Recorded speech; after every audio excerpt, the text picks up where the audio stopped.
is the two things. The slides will be sent to you after the presentation, and this is being recorded and will be available through our YouTube channel in case you missed anything.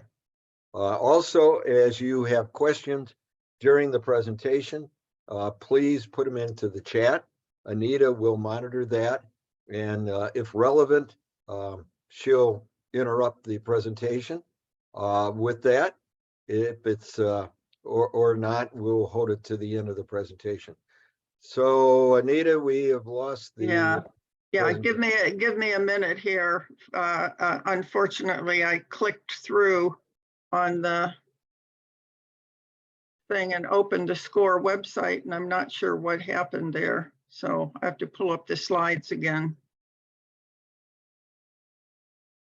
Well, while Anita's doing that, I want to explain that I've had a full career of working in business development, growth of corporations and small businesses, large businesses, through acquisitions, through partnerships, through intellectual property licensing, etc. I find it absolutely fascinating. For those who tuned in today, obviously you are interested in the subject. I do want to say that be warned, acquisitions can make or break a company, and the failure rate is quite high. And whether it's a small company acquiring a small business or a large company, often they don't work out, and it can ruin the existing business. On the other hand, when they are successful, it's incredible how it can expand your business and multiply your capabilities and your financial position.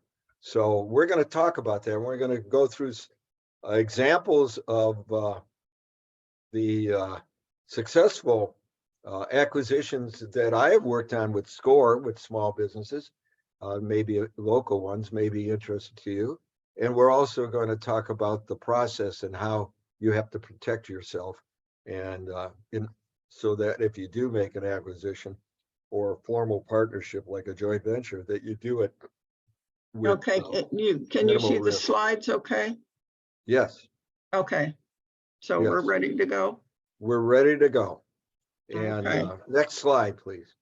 Okay, now this is what we're not going to talk about.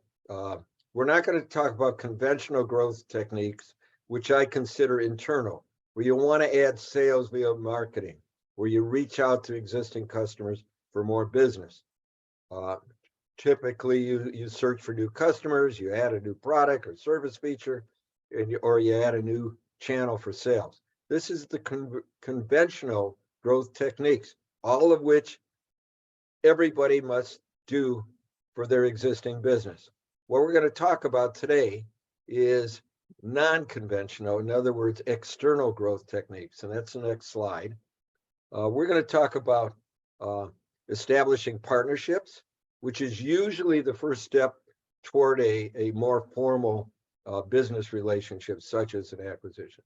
Talk about sort of licensing your IP, a little bit on that, forming joint ventures, franchising your business, and most importantly, most of the talk is going to be on how to acquire complementary businesses or product lines.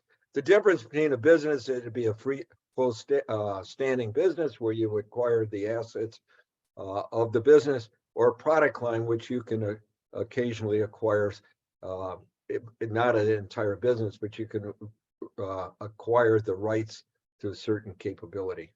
We're also going to talk a little bit about injecting third-party capital into your business to allow you to grow. Next slide.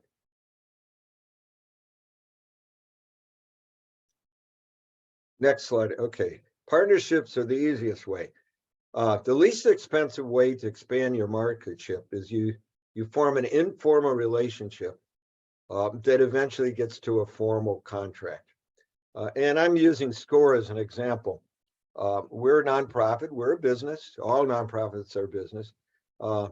If we stood on our own, we could be successful and many SCORE chapters are fairly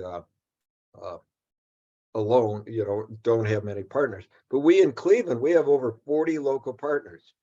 And what does this do? It increases the awareness and of Cleveland SCORE and expands our services.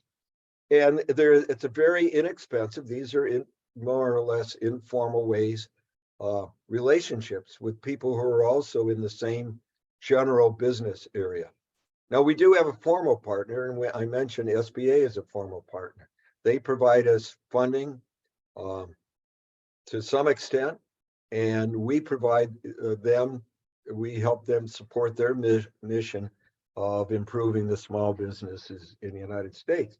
They also have, just in Northeast Ohio, an email list of 25,000 small businesses. So when we want to reach out to them, that's a very valuable source. So we get that, and it is a real partnership. Next slide. Other ways that SCORE expands its services is informally. We work with libraries. CDCs are the local commercial development centers, particularly in the city of Cleveland, but the suburbs, all throughout Northeast Ohio, actually, the state of Ohio. There's many CDCs, and they are natural. They're also nonprofits, and they're natural partners that want to work in developing small businesses.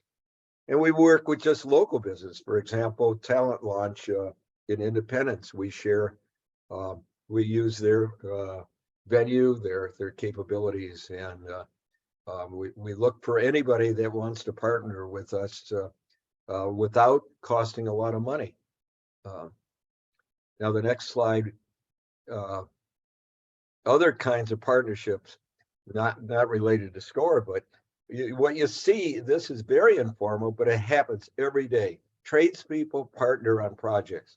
A plumber may partner with an electrician when he gets a remodeling project, and vice versa.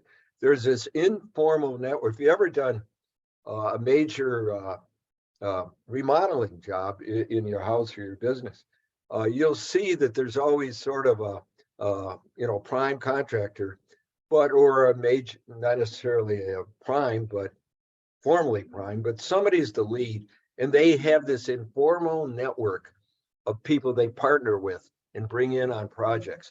It's a very effective way for them to expand their services. They get a lot more revenue that way, and they build their reputation through their network.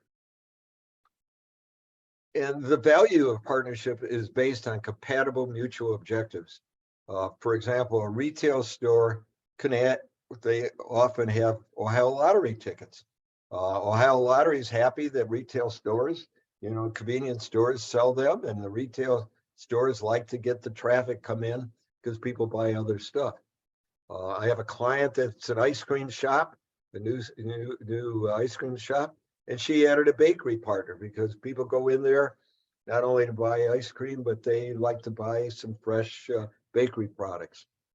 And the way I look at partnerships, they could last informally for a long time or forever, or they could disappear.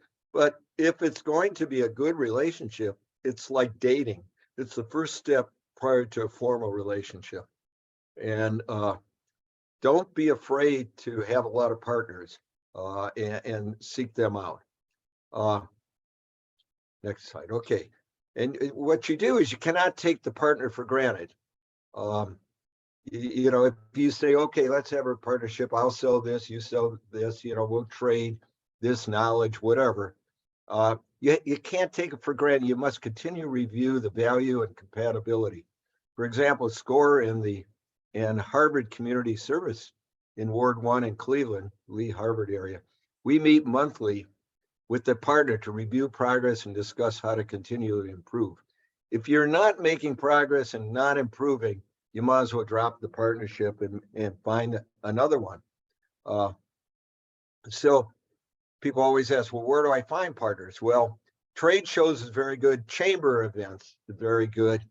You got to understand the infrastructure that you're dealing with, the environment around you, who's in the business, and it could even be a partner that has similar needs. Often, excuse me, the partner can be a competitor. It's very often that a competitor wants to expand or wants to get out of the business if he's retiring. You never know what you could share with a competitor. As long as it's not an antitrust issue and small businesses aren't involved in antitrust, you could easily find synergy with a competitor. Okay, next slide. Now, there are some programs that the SBA has. They're called 8A business development programs for partnerships. These are especially for economically and socially disadvantaged people, not only businesses, but also neighborhoods, hub zones, where they want to stimulate economic activity. And there are numerous hub zones in the Cleveland area. If the SBA certifies you, it allows large business to partner with a small business to go after government contracts. Almost all government contracts have small business set-asides. It's an unbelievable opportunity. Almost 5% of federal contracts are supposed to go through small business set-asides. Most people aren't aware of it, and they don't apply to 8A, but particularly women-owned businesses, minority businesses, disabled vets, and anybody wanting to put a business in a hub zone. Much of the city of Cleveland, Elyria, Ashtabula, Painesville, Lorraine, they're all hub zones. You can Google that and find out where they are. But if you're willing to put a business in there, you can get tremendous opportunity to get government contracts. Next slide. All federal agencies have these set-asides. Another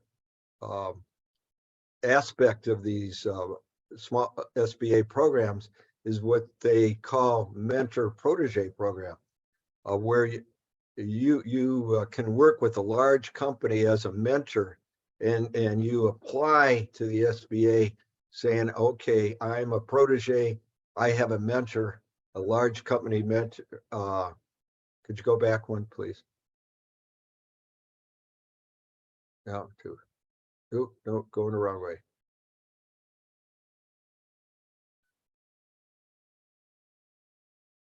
Back, you got to go way back.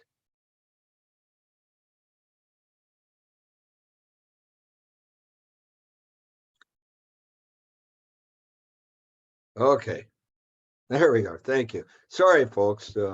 Anita and I have to get this down here. So the point is, small companies can go after very large government contracts if they identify with a large company. Now, large companies like this because they can access these funds by using you, and it's done very often.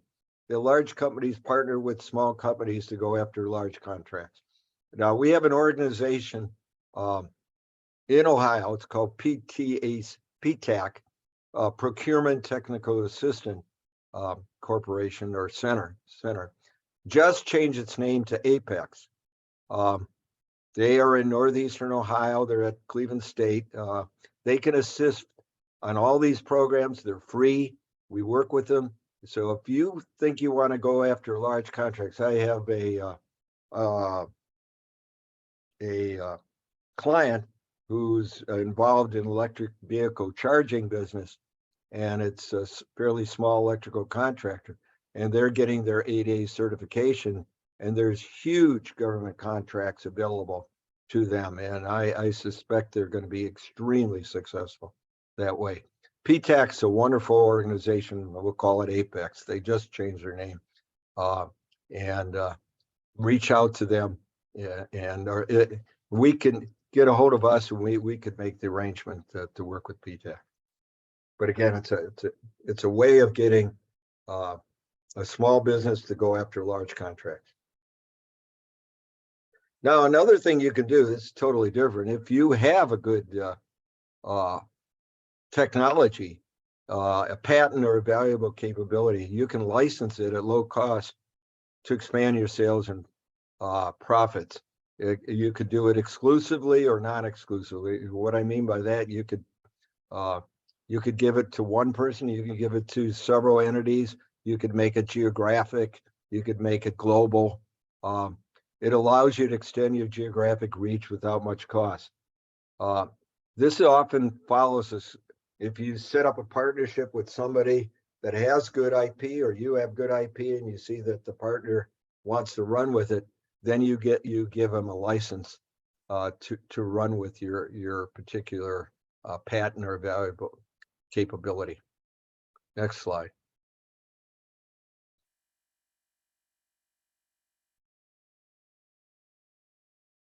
Now, a more sophisticated way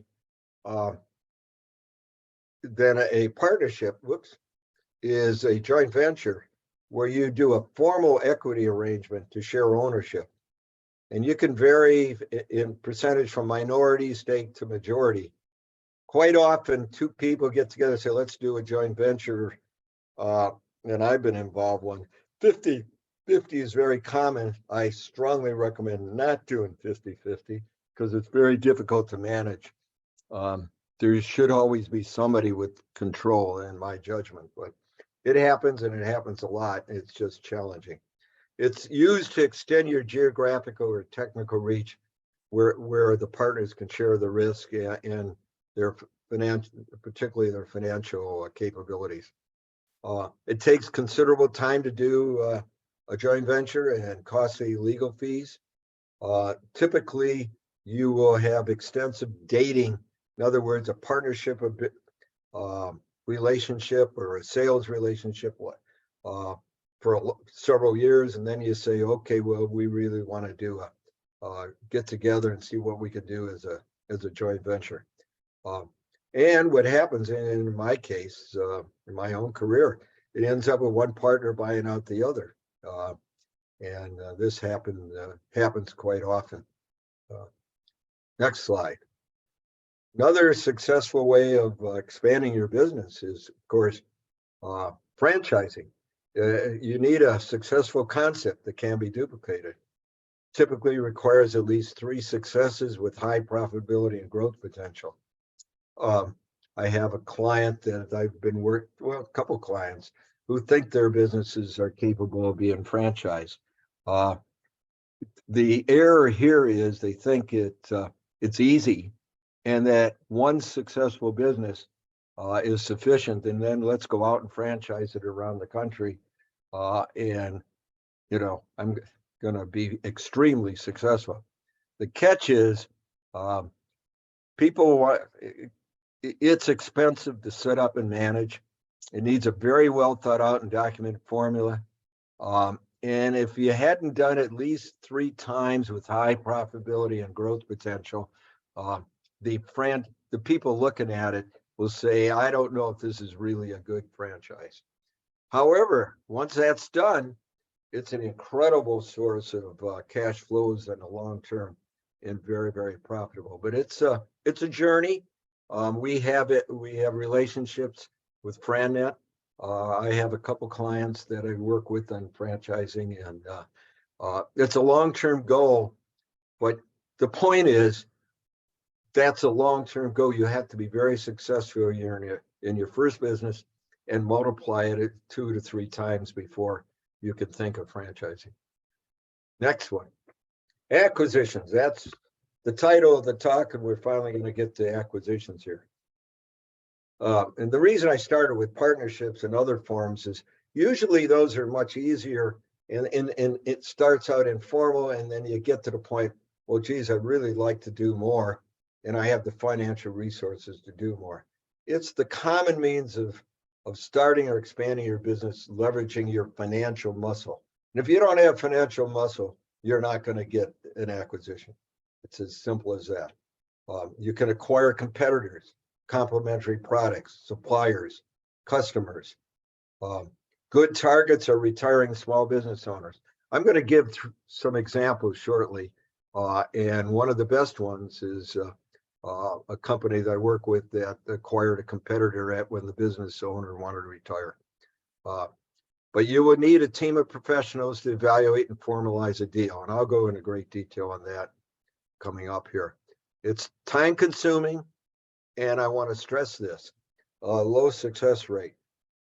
Typically, I'll give two statistics here. Maybe out of 10 acquisitions, 2 or 3 will be successful, 2 or 3 will be outright failures, and the half of them will be probably not worth the effort, but didn't hurt you, didn't help you.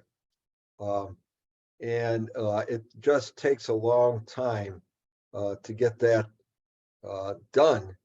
And unfortunately, a failure can really ruin you both financially and ruin your business. Good businesses, most deals though, are under the radar and are between friendly parties. And that's why I start out talking about partnerships and other arrangements. Once you get to know people for a few years and that there's synergy, that's when you can work out an acquisition. But to come in cold, it's like a cold sales call. Come in cold, said, I'm going to go across the street and buy this business across the street. Those are few and far between. They're done very well, just very difficult. Yeah, and now I'm going to give you a few real examples. This is a client of mine.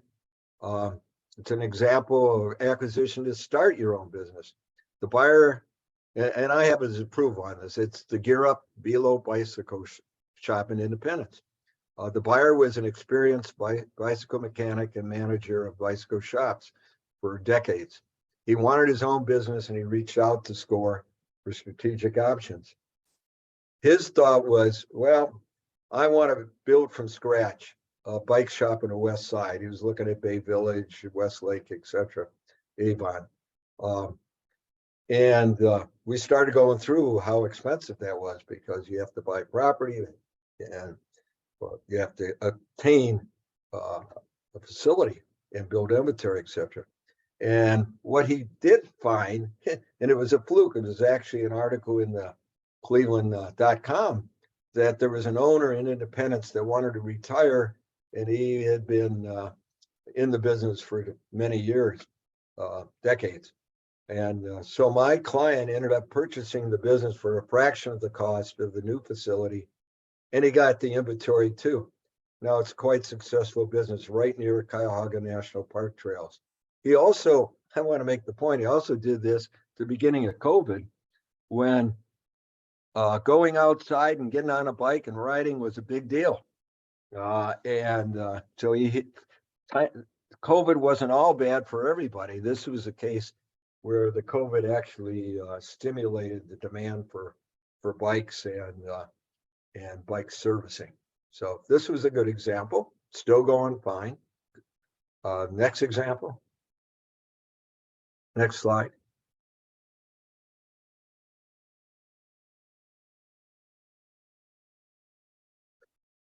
Next slide, Anita. I'm sorry, Bob, it's just not moving for some reason. Don't know. There we go. There we go. I think we skipped one, but maybe not. Okay, well, let me go back. There we go. Yeah, there you go. Another client, local client in Brook Park, family-owned business, North Coast Steel, stable for 35 years as a distributor of rubber and plastic parts. A new generation of management came in and wanted to grow the company in size and profitability. Identified a competitor whose owner wanted to retire. A SCORE team advised him as to strategy and terms and condition. He worked with Huntington Bank and pulled it off, and it's a much bigger and successful company now. Again, the key here is the owner wanted to retire, but the owner was aware of the capability, and he had networked and talked to his various suppliers, and he heard of this opportunity. Next slide. Another client of mine was in Pennsylvania, where there was an environmental engineering firm, and it had stagnated after 15 years. but they had made money and their balance sheet was good. And so they decided, well, business for environmental engineering Superfund kind of work was tailing off. So they made a series of small acquisitions in the area of site design, municipal engineering, and wastewater treatment. And the broader business made the business an attractive acquisition. And they sold out to a major California company. So it's easy to say this in a few bullet points, but that process probably took 10 to 12 years to go from the time where they realized they needed to make acquisitions to the time where it paid off for them by selling the business. It's probably about 12 years. So it takes time. Next slide. Well, this is one I'm not involved with, but we all know about Tesla and why they made a strategic investment. It's another thing you can do to protect your business. Their control of the supply of lithium batteries is critical for their success. And you may not be aware, they partnered with one of the largest Japanese businesses, Panasonic, which is owned by Matsushita, to build and operate battery factories exclusively for Tesla. They built a gigafactory outside Reno, Nevada, and now they have one in China also. That gave them tremendous leverage over EV competitors because they were vertically integrated. This is an example of vertical integration. Tesla is fortunate they partnered with the world's leading battery development and manufacturer, and it's certainly give them an incredible competitive advantage. Next slide. Now, another thing that you could do to grow, if you have promising future but lacking financial resources, you can get investors to assist your growth. It can be silent or controlling partners, can be for financial or strategic purposes. Normally, you have to give up a percentage of ownership. Large companies like to invest in small companies before they make an acquisition. Again, that's this dating process. They get to know you, they get to know the products, the market, etc. That's a very common way to start down the road to acquisition. Next slide. Now, this is it's a little off the subject, but I think it's an incredible story. Bubba Baker, I don't know if you remember him. He played for the Browns for a while, but he was an all-star with Detroit Lions, a big guy, defensive end. He had a barbecue restaurant in Avon that did in 2013 $154,000 in revenue. But he patented a process to produce beef or pork boneless ribs. And he went on TV Shark Tank, got an investment from Damon John. And by 2016, he had sold 16 million in ribs and lived off. I've seen him actually in the neighborhood and his family. They've lived off this intellectual property, and he closed his restaurant because he's selling through Carl's Jr.'s, Hardee's, Costco, and Amazon. It's one of the biggest success stories in the history of Shark Tank. But that's an example. If you have some IP, come up with a good idea, there are ways to really benefit from it. This is an incredibly good local story. Okay, now, those are just sort of examples. Now we're going to get in the nitty gritty of buying and selling a business. What is the process? Next slide. First of all, the realities of a business.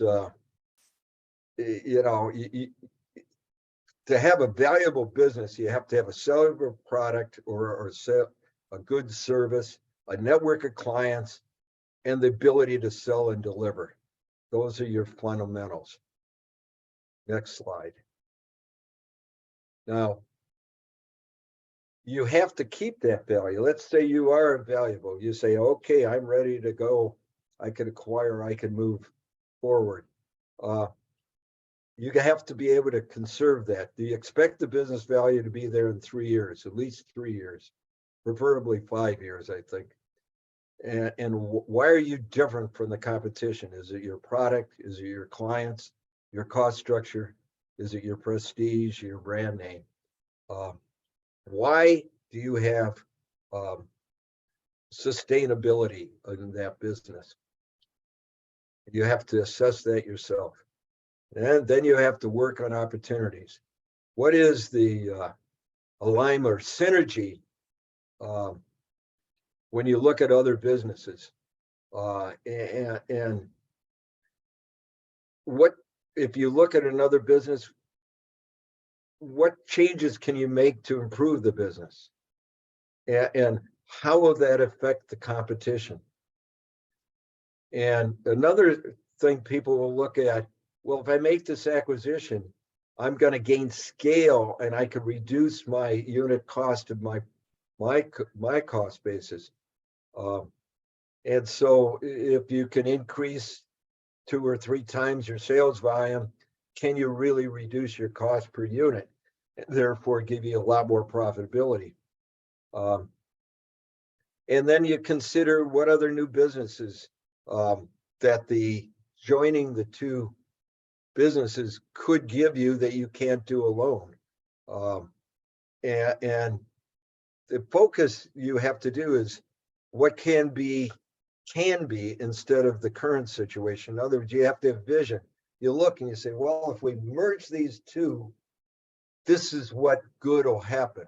This is what I can do with it. I'll be much more relevant because I can do these things, whether it's eliminating competition, reducing cost, creating new product lines that I couldn't do before. That's what we call working on the opportunities, developing a strategy.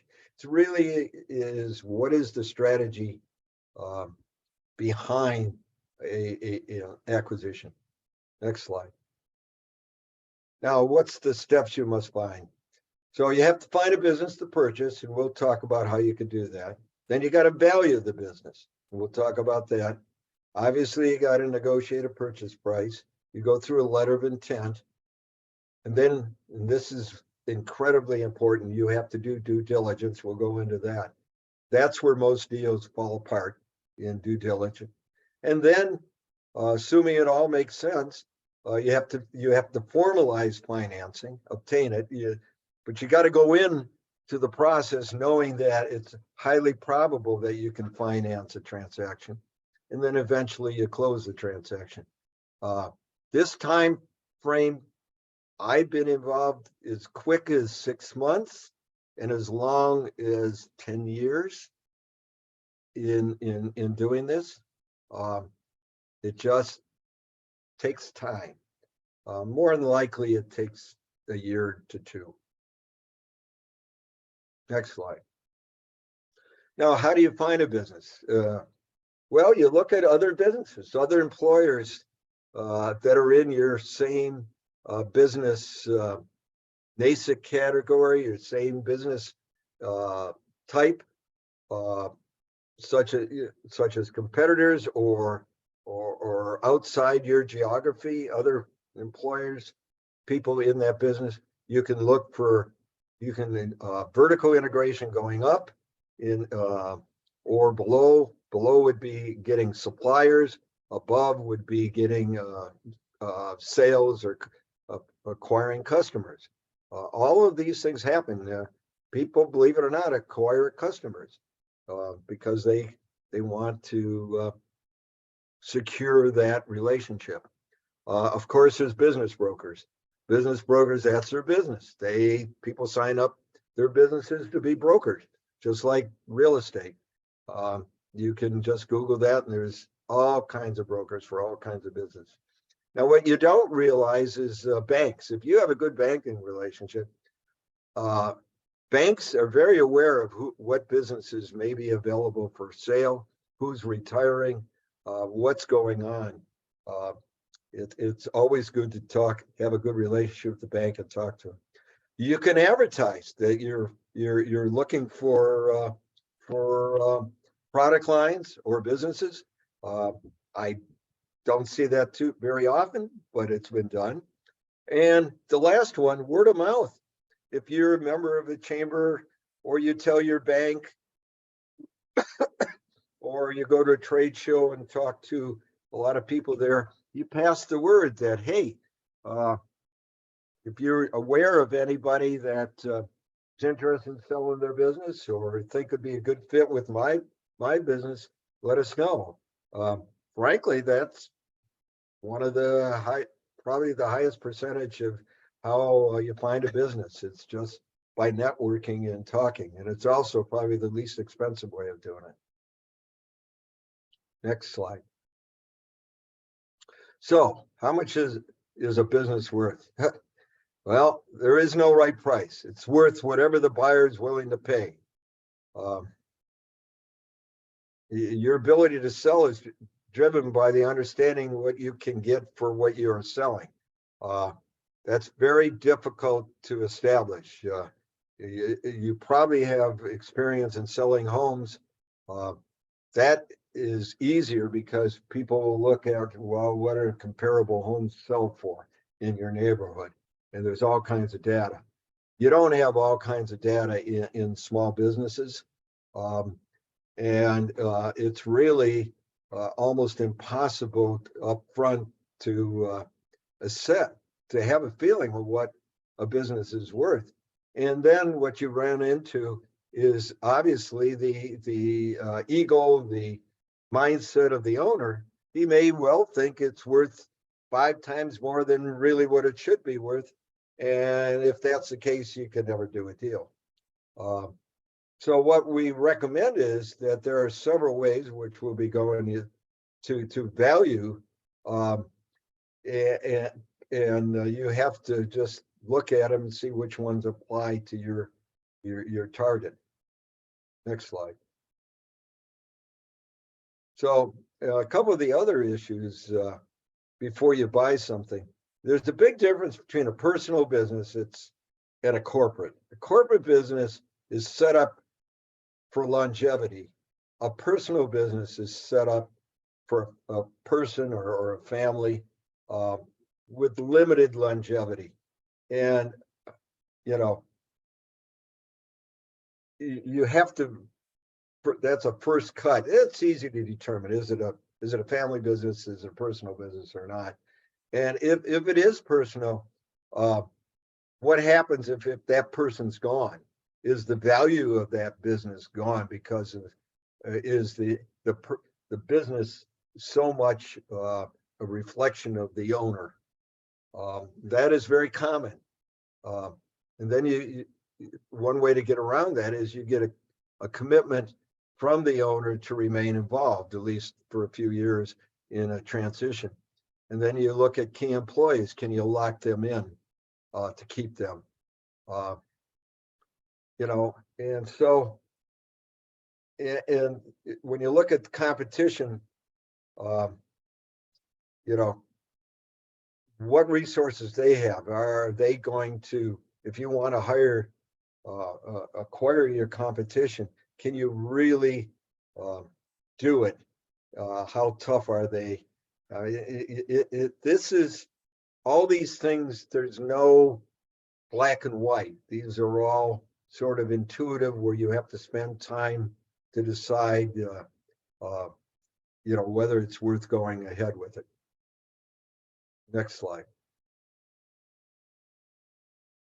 Now, the most used methods of valuation, first of all, it's annual sales. You'll hear, oh, we went at 2 times sales, or we sold at 3 times sales, or 1 time sale. It's simple.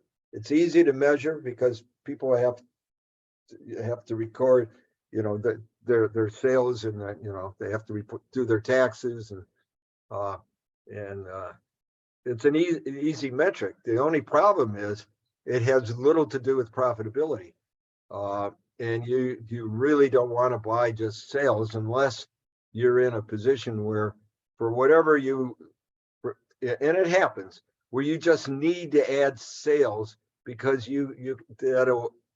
because you have the production capability, and you can take on more sales and reduce unit cost. That's actually what happened at North Coast Steel. They had huge production capability and factory capability, and they picked up sales by acquiring a competitor. That's okay, but that's you got to make sure that you can add that sales and get profit out of it. Net book value is almost the 180 degrees different. It's the value of the assets of the business after deduction for all the debt. In other words, in your balance sheet, what's the net book value? The problem is small companies, and particularly S corps and LLCs, will dividend out all their excess profitability, and so there'd be very little net book value. If there's very little net book value, it does not mean that the business isn't valuable. It just means it's not on the balance sheet. You can't acquire those dollars. Another similar way is you look at, well, what happens if everything goes bad?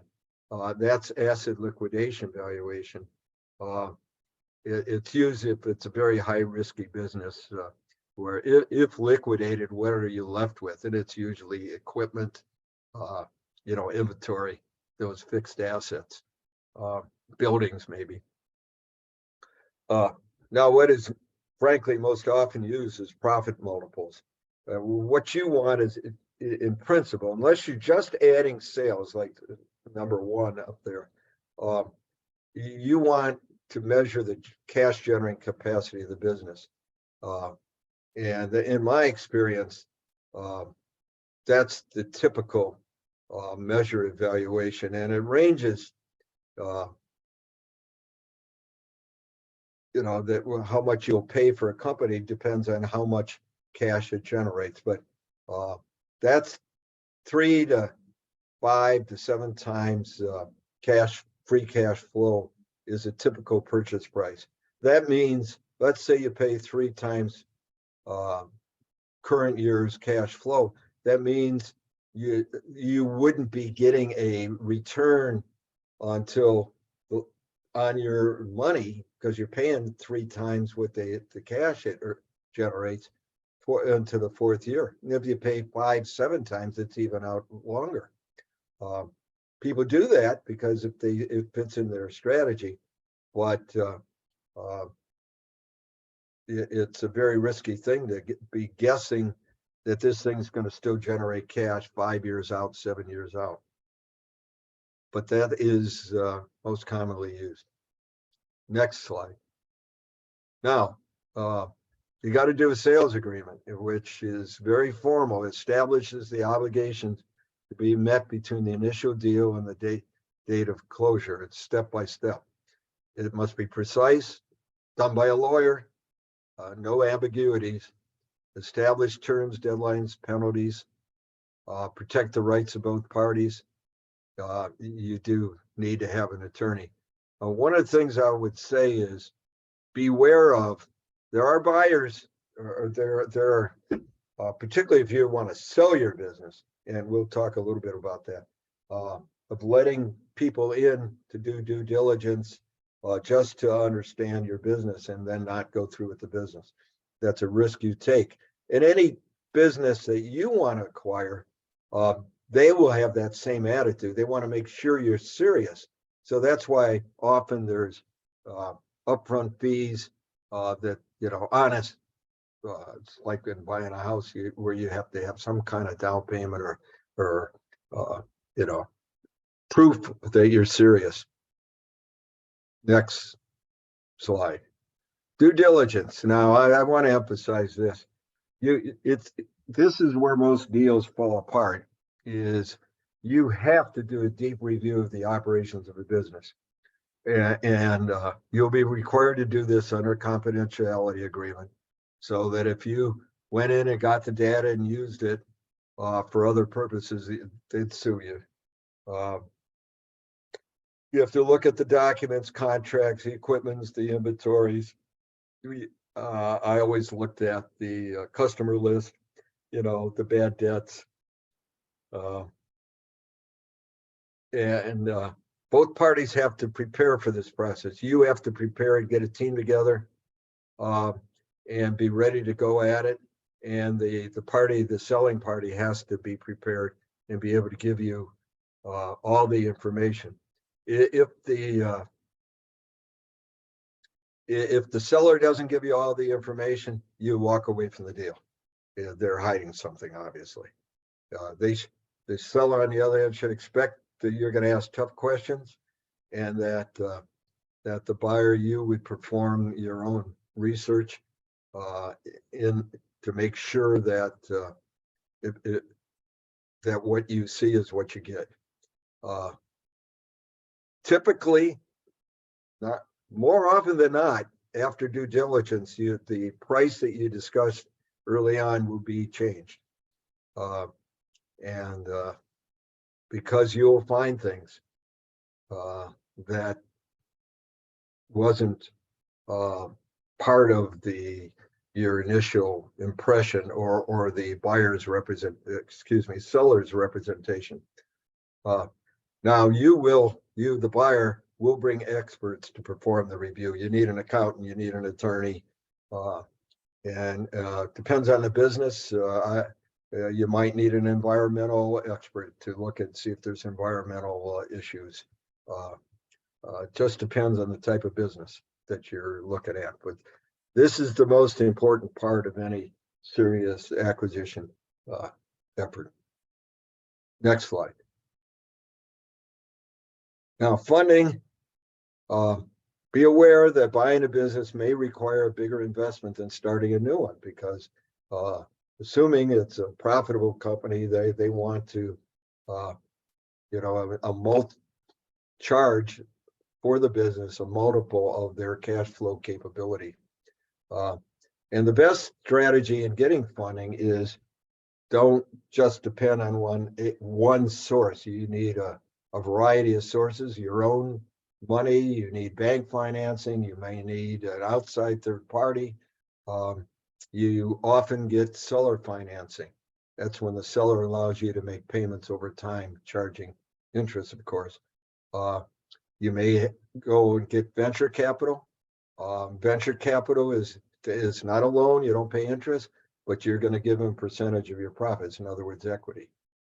And of course, bank loans. And bank loans for an acquisition are possible if you have a good credit history and a solid business plan and a successful business. Next slide. Now, on the other hand, if this is about acquisition, if you want to sell a business, in other words, the flip side, the prices, you have to set a price based on realistic expectations. You have to make the business look good for the sale, just like selling a house. You gotta clean up get rid of the negatives and emphasize the positives. And you aggressively search for buyers. You negotiate your deal. You do the sales agreement. You plan for closing, and finally, you have to tell the IRS that you sold the business. Next slide. Now, what are the professional support you need? Of course, brokers, that they'll be an intermediate for you for the sale and offer alternate opportunities. If this deal doesn't work, there's others. That's what they'll say. You need appraisers, usually accountants. They'll help you evaluate and organize your data, but also the value of the assets on the deal in the target company. Of course, educational seminars like this will help you find your own idea of a suitable price. There's lots of seminars and valuations of acquisitions. Use SCORE, it's a free service available for individual support to small business owners. And finally, I think we have, next slide, is you'll get a copy of these links for business valuation at SCORE. There's a couple of those, and there's one on due diligence. Best thing I could say is go to our website, request a mentor. We have a number of mentors that like to work on deals, and we'll try to find the best one for you. And it's something we like to do. It's something SCORE mentors enjoy doing, because it requires strategy, creativity, and out of the box thinking. So please reach out to a mentor. So that's the presentation, and I don't know if we have any chats or any questions we'd like to take.